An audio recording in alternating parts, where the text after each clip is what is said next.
Hello बच्चों, let's see this question. Find the value of k for which the system 3x plus 5y is equal to 0 kx plus 10y is equal to 0 has a non zero solution. तो चलो इस question को solve करते हैं. तो इस question में की कंसेप्ट अगर हम अप्लाई करें तो सबसे पहले तो क्या बोला, equation will have non zero solution. तो यहाँ से क्या लिखेंगे, the equation will have a non-zero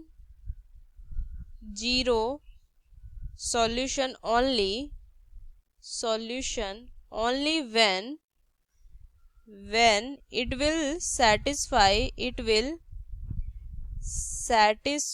a non-trivial solution. इस स्टेटमेंट का मतलब क्या, इस स्टेटमेंट का कहने का मतलब क्या हुआ कि the equations should satisfy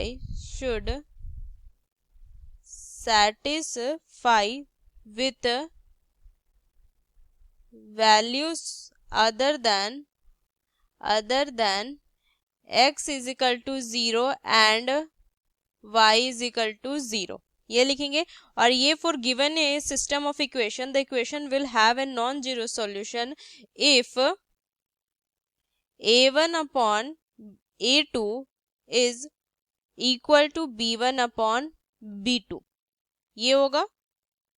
तो चलो इस क्वेश्चन को क्या करते हैं, सॉल्व करते हैं. तो सबसे पहले अगर हम यहाँ से इक्वेशन देखें तो 3x प्लस में 5y is equal to 0 and kx plus में 10y is equal to 0. Then यहाँ पे हमारा a1 तो 3 हो जाएगा, b1 कितना हो जाएगा, y के कोफिशिएंट, तो ये 5 हो जाएगा, a2 कितना हो जाएगा k एंड b2 कितना हो जाएगा 10. यहाँ पे इसको सही से लिख देते हैं, ये e2 है, ये a2 है.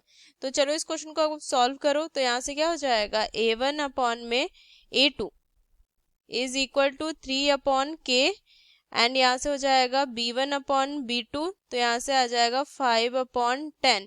तो यहाँ से क्या लिखेंगे कि 3 upon k is equal to 5 upon 10. Then यहाँ से क्या हो जाएगा, ये 1/2, तो यहाँ से k इज इक्वल टू कितना आ जाएगा 6. तो k की वैल्यू 6 आ गई और यहाँ से मुझे k की वैल्यू ही फाइंड करनी थी. इसका फाइनल आंसर आ जाएगा k इज इक्वल टू 6.